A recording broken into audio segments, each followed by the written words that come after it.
Calma, você já vai ouvir o sermão. Eu queria te fazer um apelo. Você que acompanha meu trabalho aqui no YouTube sabe a seriedade de como conduzimos a obra de Deus. Há mais de 2 anos temos um trabalho em Moçambique e cuidamos de mais de 60 crianças com cestas básicas, itens de higiene pessoal, refeições semanais, além de vestuário. Nós queremos alcançar mais pessoas, mais crianças, principalmente agora com a chegada do inverno. Aqui estão as contas bancárias destinadas às ofertas de Moçambique. Se você quiser se unir a nós nesse projeto, mande uma oferta, todo o valor será muito útil. Você não tem noção de como eles precisam de ajuda. E depois de enviar a sua oferta, envie nesse WhatsApp o comprovante. Eu quero saber quem é você, saber seu nome, e nós vamos enviar a lista de parceiros da nossa Lírio Moçambique para que eles te conheçam e saibam quem é você. Junte-se a nós nesse sonho. Agora, bem-vindo ao sermão. Deus te abençoe. Eu quero ler um texto com você e eu queria falar sobre um Deus estranho. O que a palavra estranho diz? O que nos causa estranheza? Tudo aquilo que foge do normal ou da normalidade. Por exemplo, para todo mundo essa fase é uma fase estranha, né? Ninguém nunca estava esperando viver isso nessa época. Eu mesmo, como pastor, se você pegar minha agenda, meu planejamento para o ano, eu basicamente cancelei tudo o que tinha para fazer. Tudo. Viagens, convites para pregar em outras igrejas, a programação da Lírio, da igreja como um todo, foi alterada. E aí a gente fica com aquela cara de paisagem, né, sem saber muito para onde ir, o que fazer. Porque Deus tem suas ferramentas estranhas. E não raramente Deus se porta diante de nós com ferramentas estranhas. Em 1 Reis, capítulo 17, versículo 4, quero ler com vocês. 1 Reis 17, 4, diz assim o texto: você beberá do riacho, e dei, olha que estranho, e dei ordens aos corvos para o alimentarem. Eu vou ler novamente.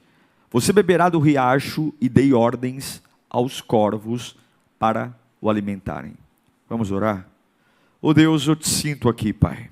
Eu sinto a tua presença. Eu sinto a tua glória. Eu sinto que essa manhã vai ser uma manhã divisora de águas para muitas pessoas que estão sedentas por te ouvir, Pai. Eu não quero apenas colocar diante deles informações vazias ou relatos bíblicos, não. Eu quero a tua revelação. A revelação que vai colocar homens e mulheres em pé. É o que eu te peço, fala conosco nesta manhã. Amém. Elias foi um homem boca de Deus. Um homem que viveu muito tempo de sua vida na presença de Deus. E todas as vezes que você é boca de Deus, ou obedece a Deus, Deus sempre vai criar processos estranhos. Quanto mais você serve a Deus, menos apego você deve ter a coisas lógicas. Entende isso? Quanto mais você está perto de Deus, menos apego você deve ter à matemática, menos apego você deve ter à ciência, porque Deus sempre, com aqueles que dependem dEle, vai criar processos estranhos. Tome cuidado, porque talvez a sua fase hoje esteja uma fase estranha. Sabe aquela fase que você acorda, né, com aquela sensação de que nada é normal, que nada é, sei lá, eu estou estranho, a minha casa está estranha, a minha vida está estranha. Se você serve a Deus, ou se você quer servir a Deus, processos estranhos sempre farão parte. Elias é mandado por Deus para profetizar uma seca em Samaria, porque havia uma idolatria. E através da profecia de Elias, os céus se cerraram, fecharam, por 3 anos e meio não choveu. E Deus dá uma ordem para Elias: olha, você vai profetizar a seca, e depois você vai para o riacho de Querite, onde eu vou te sustentar lá. Naquela época se vivia à base da agricultura.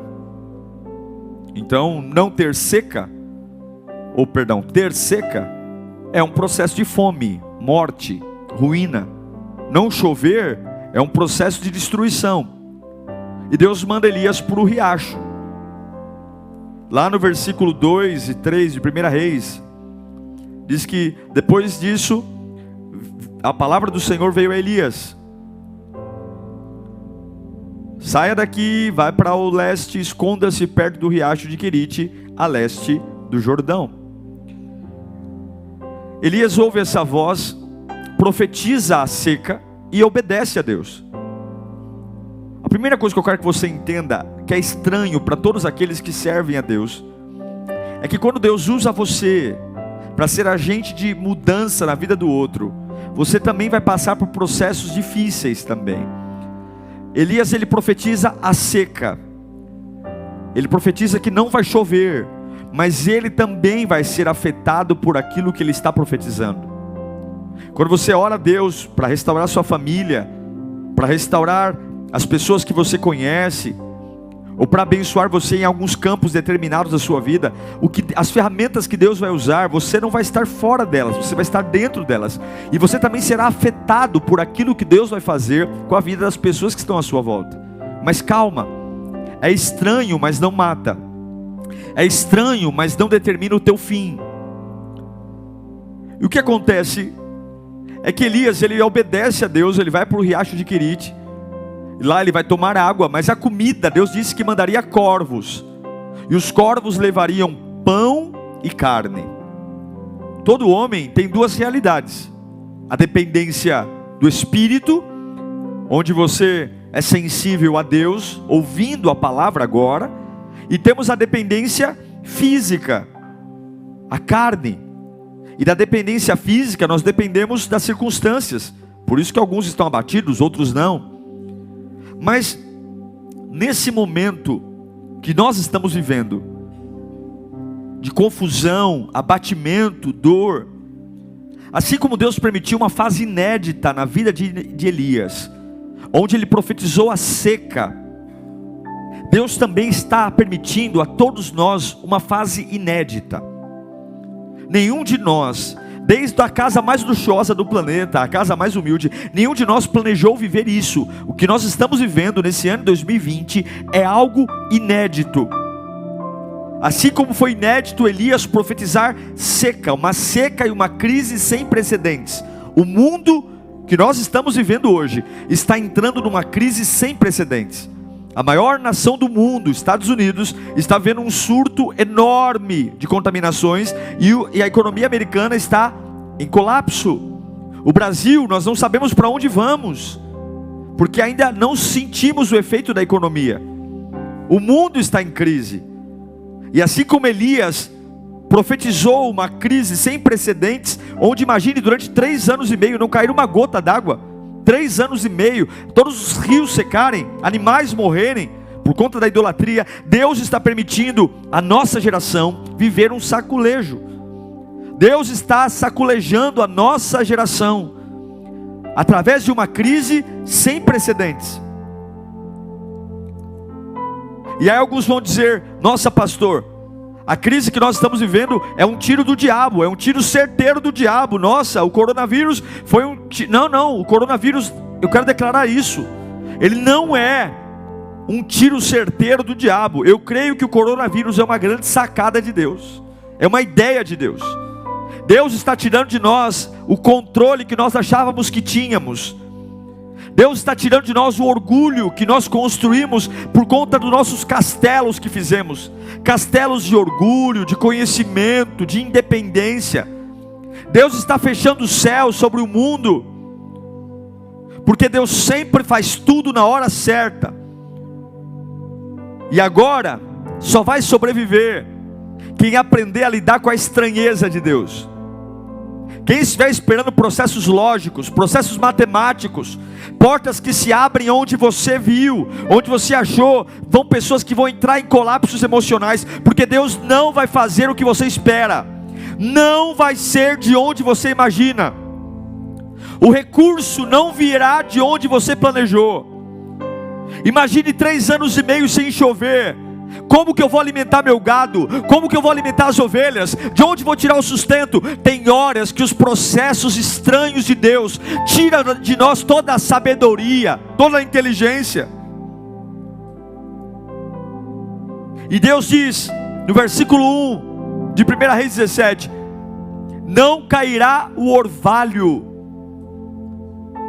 Juro pelo nome do Senhor, o Deus de Israel, a quem sirvo, que não cairá orvalho nem chuva nos anos seguintes, o orvalho nem a fresca da manhã.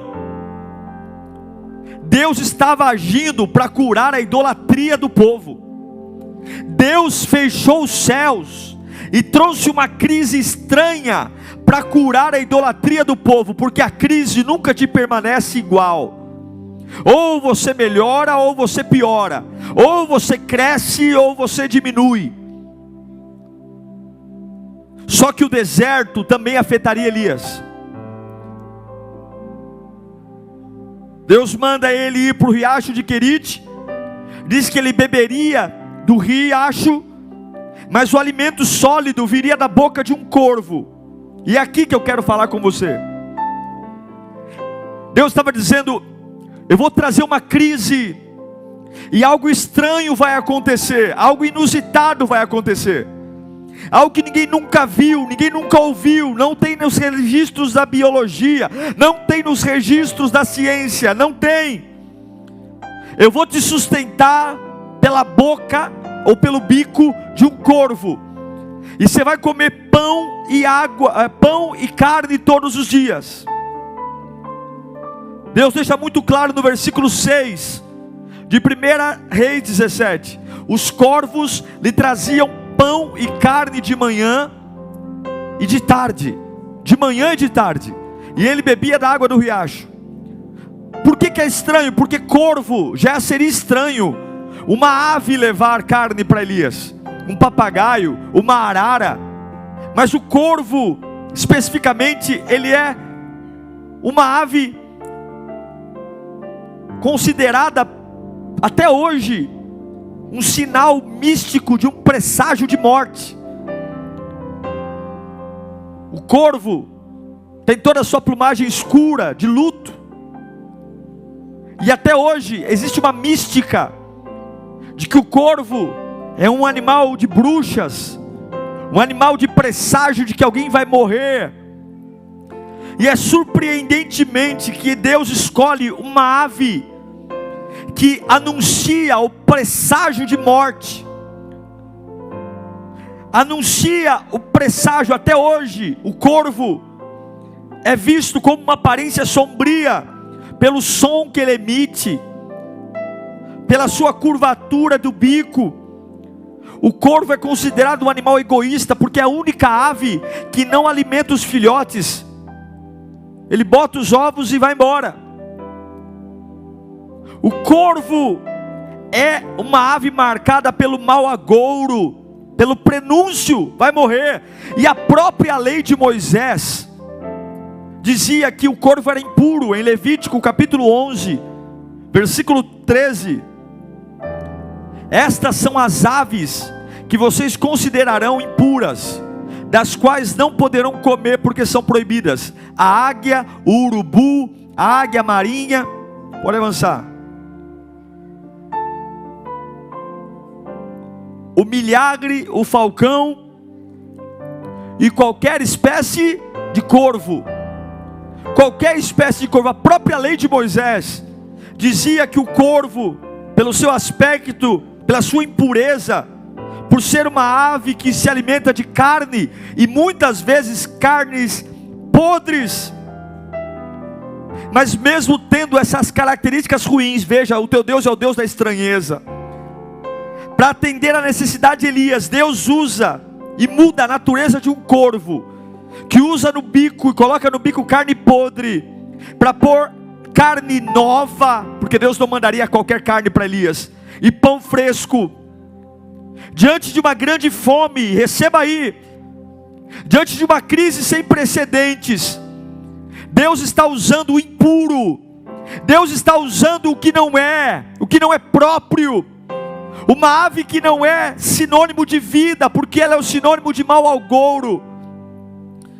O que pensaria as pessoas ao ver o corvo indo para Elias? O que as pessoas poderiam pensar quando via aquela ave marcada por ser ave carniceira, ave de destruição, chegando em Elias batendo as asinhas? Certamente pensariam: morreu, acabou. Se existe o corvo, perto de Elias, é porque a morte está chegando.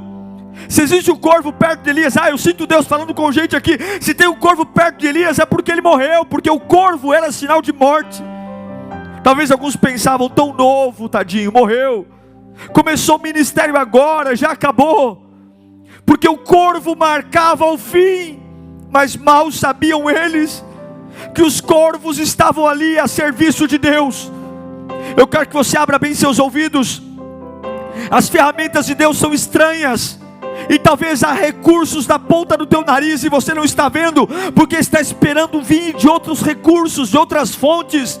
Mas o meu Deus manda te dizer, não vai ser como você espera. Eu estou trazendo um juízo sobre famílias. Eu estou trazendo uma fase de desconforto para pessoas que bateram no peito e disseram, eu nunca vou confiar em Deus. Eu estou saculejando o mundo, que assim como Samaria se tornou idólatra, mas aqueles que me servem estarão inseridos no meio da crise, mas não sucumbirão à crise, porque eu vou usar ferramentas estranhas para mostrar quem eu sou. E é por isso que você vai ver em fases onde as empresas estão fechando, eu profetizo isso, você vai testemunhar ainda essa semana, em fases que as empresas estão declarando falência, pessoas testemunhando que foram promovidas, como eu já ouvi aqui, pessoas que estão declarando que estão sendo curadas, porque o presságio da morte, para aqueles que confiam e obedecem a Deus, será revertida em carne fresca e pão fresco. Se as pessoas soubessem o que Deus está fazendo, se as pessoas soubessem o que Deus fará na sua vida amanhã, elas te respeitariam hoje. Mas como as pessoas não sabem o que Deus está fazendo, elas não vão te respeitar. Então você precisa se respeitar. Como as pessoas não sabem o que Deus está fazendo, os processos que Deus está fazendo, elas nunca vão respeitar o que Deus está fazendo em você. Nunca. Sem plateia, sem torcida organizada. Acredite. Acredite que Deus está no controle da sua vida. Acredite que Deus está no controle da sua casa.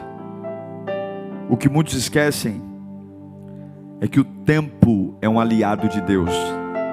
E toda crise, sempre Deus tem o controle. O processo de perdas de Elias estava calculado. Já havia corvos para levar comida de manhã e de tarde. O corvo já sabia onde pegar a carne. O corvo já sabia onde pegar o pão. Portanto, não deixe o momento definir você. Não deixe esse momento definir você. Não deixe a fase atual definir o que você vai viver amanhã. Porque Deus ama investir em improváveis. Deus ama investir no que é estranho. Deus ama usar situações desfavoráveis para colocar você no governo. Por que Deus não mandou uma viúva sustentar Elias naquele momento? Por que Deus não ordenou um rico, um rei? Deus poderia. Por que um corvo? Por que uma ave carniceira? Porque Deus faz questão de mostrar que na crise não é a lógica que te sustenta. Deus queria mostrar para Elias que não existem caminhos lógicos para sobreviver. Para mostrar que os caminhos de Deus são completamente diferentes. Para mostrar para o homem que o sustento vem do Senhor. Em toda situação, por pior que seja sua vida, Deus sempre vai ter providência para você. O sofrimento não é motivo para desespero, meu irmão. Ei, não é motivo para desespero o que você está vivendo. Imagine Elias sentado no riacho de Querite e as aves trazendo carne. E Deus disse para a ave: você não vai comer. O seu bico é impuro, mas você não vai comer. Do mesmo modo que Deus supriu a fome de Elias, levanta a sua mão para cá. Eu quero profetizar que Deus sobrenaturalmente vai cuidar da sua casa, vai cuidar da sua família, Se prepare, porque alguns vão dizer: olha, nossa, eu estou vendo algumas coisas acontecer na vida do fulano, eu estou vendo alguma coisa acontecer na vida da ciclana, eu acho que é um presságio que no fim, eu acho que aquele corvo ali, olha, eu acho que é um presságio, mas Deus falou com Elias, antes do corvo chegar, Deus falou: olha, eu vou mandar o estranho, eu vou mandar o que ninguém nunca viu, e Deus manda eu te avisar. Tem muitas coisas que vão acontecer nesses dias, que alguns vão olhar para você e vão dizer: olha, eu acho que é o presságio do fim, olha, quem viu aquele irmão vivo, veja, porque eu não sei não, olha, o que está acontecendo em volta dele é o fim, esse processo aí, ó, esse desemprego, essa crise é o fim, tem muito corvo em volta dele, mas eles não sabem que no bico desse corvo tem carne, que no bico desse corvo tem pão, que no bico desse corvo tem suprimento. Eles não sabem, é por isso que eles não respeitam o que Deus está fazendo, porque eles não sabem o que Deus está fazendo, mas você sabe, porque você está ouvindo essa palavra nesta manhã. Deus está te alertando, assim como Deus falou com Elias antes do corvo chegar, eu vou mandar corvo, assim como Deus falou com Elias antes do corvo ir, eu vou mandar pão no bico dele, eu vou mandar carne. Deus está te avisando antes do estranho chegar, antes da fase estranha chegar, antes daquilo que todo mundo vai olhar e dizer: é um presságio do fim, é um presságio do amor. Deus está te avisando: fique firme, fique do lado do riacho, fique do lado da água, porque não vai chover, não vai ter comida na casa de muita gente vai estar assustada, mas eu te sustento, porque tu é boca minha, tu é vaso meu, e eu vou mandar o estranho para te sustentar. Eu tenho ordenado corvos que te sustentem. Se não fosse o aviso de Deus, Elias talvez teria rejeitado o corvo. Se não fosse o aviso de Deus, Elias talvez viria aquele corvo voando em sua direção e diria: acabou, é meu fim. Corvo só fica voando perto do que está para morrer, é o meu fim. Mas como Deus avisou antes, Elias viu o corvo e se alegrou, porque disse: parece que é o fim, mas não é. Na boca do corvo, no bico do corvo tem carne, tem pão. E Deus manda te dizer: quando o céu enegrecer, quando tudo parecer o fim, quando parecerem colapsos, Deus manda te dizer, quando parecerem que é o mau agouro, que você tem azar, Deus manda te dizer: fique onde você está, porque no bico disso que parece ser o teu fim, eu estou mandando disfarçado suprimento, carne, pão, e você não vai morrer nisso. As aves são sombrias, a fase é sombria, é fase de pranto e luto para muita gente, é fase de mau presságio, é fase onde todo mundo está esperando o pior, é fase onde, como Elias, alguns estão sozinhos com fome, vendo aquilo que parece surgir, piorar tudo. Mas Deus manda te dizer: os corvos até ontem eram necrófagos, comiam carniça e carne morta, mas uma só palavra de Deus faz aquilo que come carniça levar pão fresco para você. Deus manda te dizer hoje: abra bem teus ouvidos, virá de lugares que para muita gente os matou, virá de lugares que para muita gente os destruiu, mas eu vou usar o mesmo recurso de morte para alguns, para dizer que eu na tua vida faço o que não é ser, abro o que nunca abriu para ser aberto, e eu trago vida em lugares de morte, para que alguns vão olhar e dizer: aquele corvo voando em direção a Elias é o fim, mas a mesma boca que viu e declarou que era o fim vai conseguir enxergar o começo. Junto às figuras feias dos corvos, junto à aparência feia do corvo, estava o suprimento. Muitas notícias ruins trarão suprimento a você, muitas coisas sombrias, dentro delas virá suprimento. Pare de se assustar quando você ver um corvo voando em sua direção, e as vozes daqueles que não entendem a Deus disserem: é um prenúncio do fim dele. Sabe, aqui no bico do corvo há carne, há pão. Deus nos põe numa crise, mas não nos deixa morrer numa crise. Elias tinha uma direção sobre o olhar de Deus no deserto. É por isso que o Salmo 25:14 diz: o Senhor confia os seus segredos aos que o temem, e os leva a conhecer a aliança. Ninguém acreditaria que um corvo levaria a carne na boca. É por isso que você não tem que ficar contando para as pessoas o que Deus tem te dito, porque eles vão dizer: você é louco, você é maluco. Olha, eu vou pegar meu salário esse mês e ele vai durar o mês todo. Você está louco, rapaz? Você viu o preço do leite? Você viu o preço da carne? Se prepara. olha, eu não vou mandar um funcionário embora. Que é isso? Olha quantos corvos estão em tua volta. É um presságio. Eu, se fosse você, já ia para o contador e ia fazer os ajustes. No bico do corvo tem carne. No bico do corvo tem pão. Porque o Senhor revela os seus segredos àqueles que o temem. Parece assustador, mas Deus está agindo. Você pode repetir comigo isso na sua casa? Parece assustador, mas Deus está agindo. Confie. Nós só esperamos boas notícias, mas os desertos também trazem boas notícias. Eu quero dizer para você que nós sempre teremos um calcanhar de Aquiles. Sempre teremos um espinho na carne, uma situação que parece que Deus não está agindo.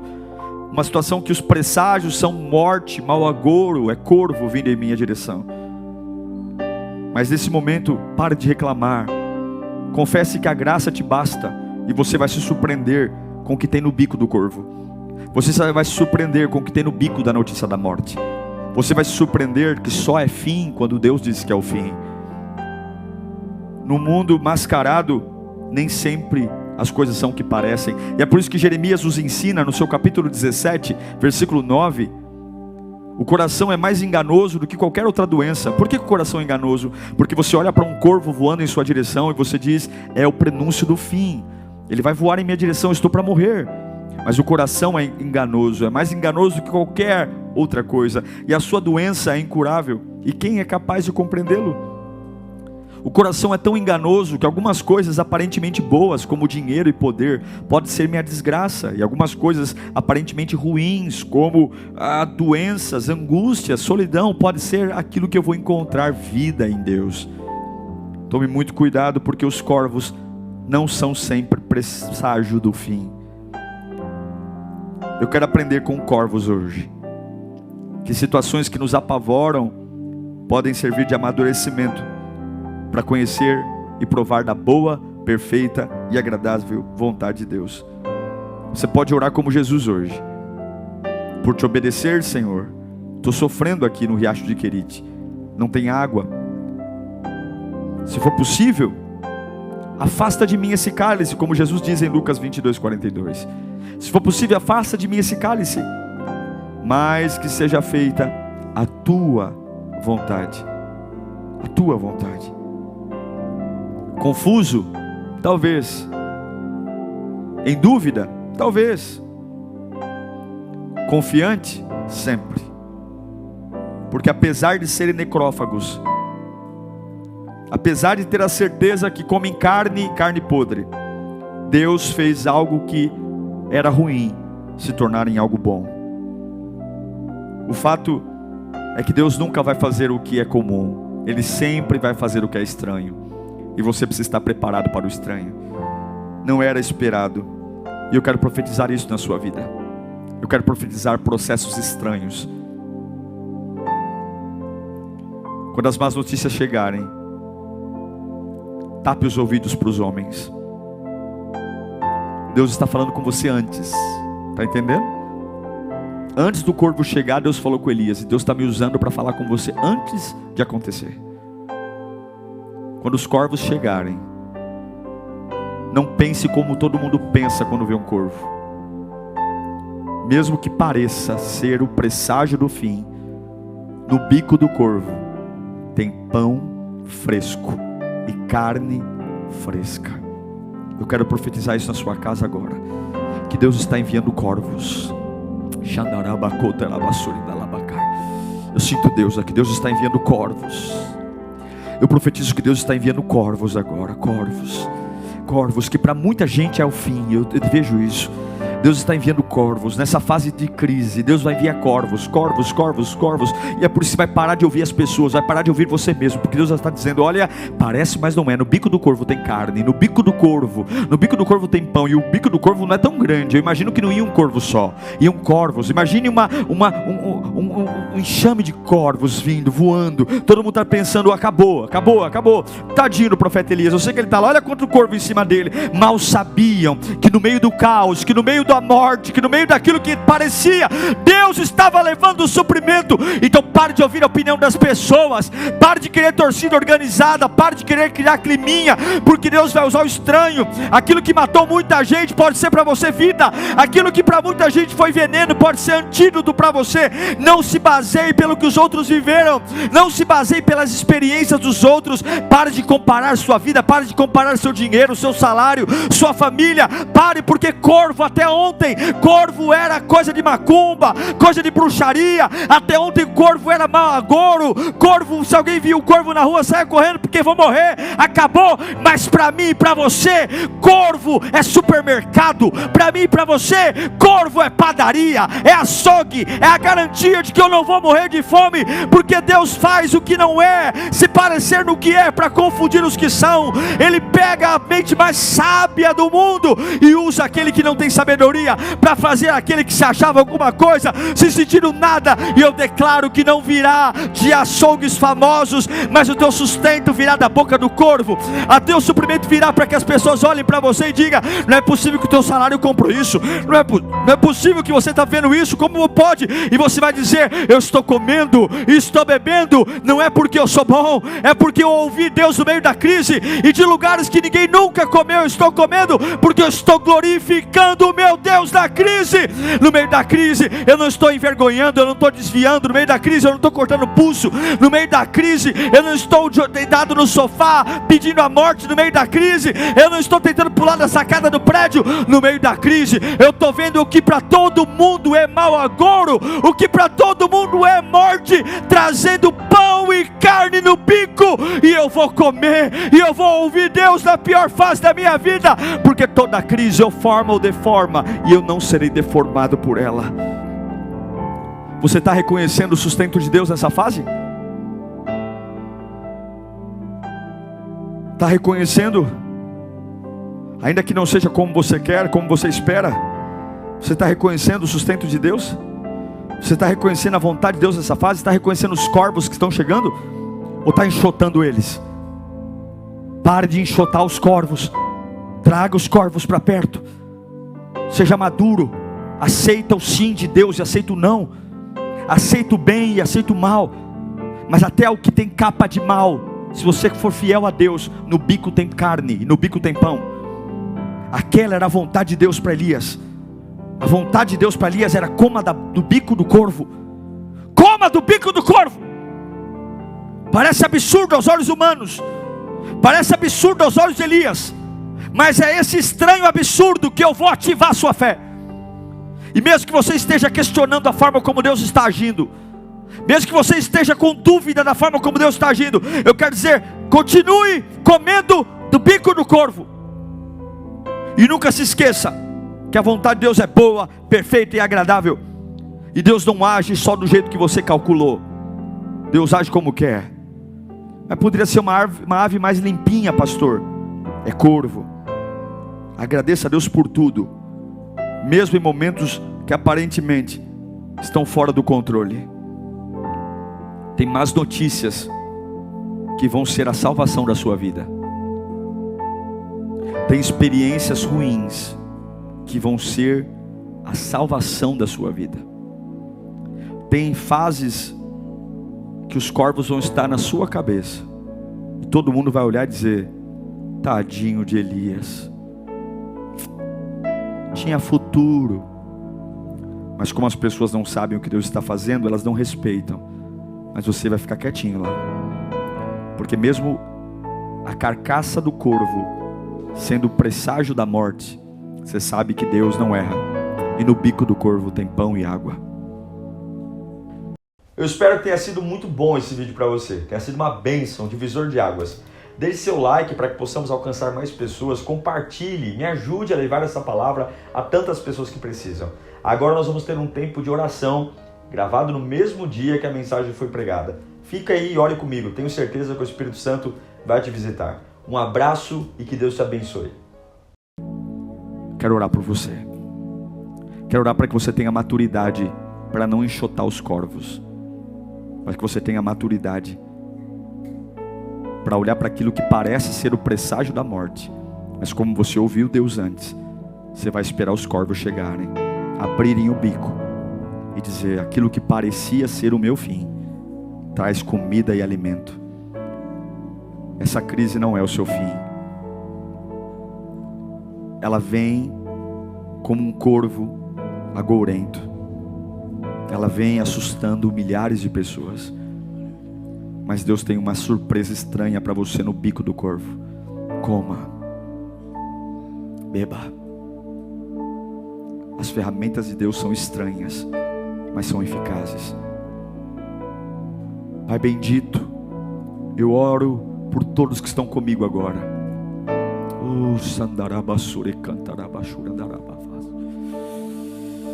Aqueles que estão assustados, preocupados, ansiosos. Oh, Santo Deus. Aqueles que estão com a mente agitada, dizendo: não chove. Podia ser uma ave melhor, porque um corvo, ai meu Deus, o corvo, tudo indica que acabou. Deus está dizendo: eu estou falando antes. No bico do corvo tem pão, no bico do corvo tem carne, no bico dessa doença tem suprimento, no bico dessa prisão tem vida, no bico dessa confusão tem carne fresca, no bico desse desemprego tem alimento, no bico dessa renda que caiu pela metade tem carne, no bico dessa ameaça tem comida, no bico dessa confusão tem carne. Não enxote os corvos, não enxote os corvos, não mande os corvos embora,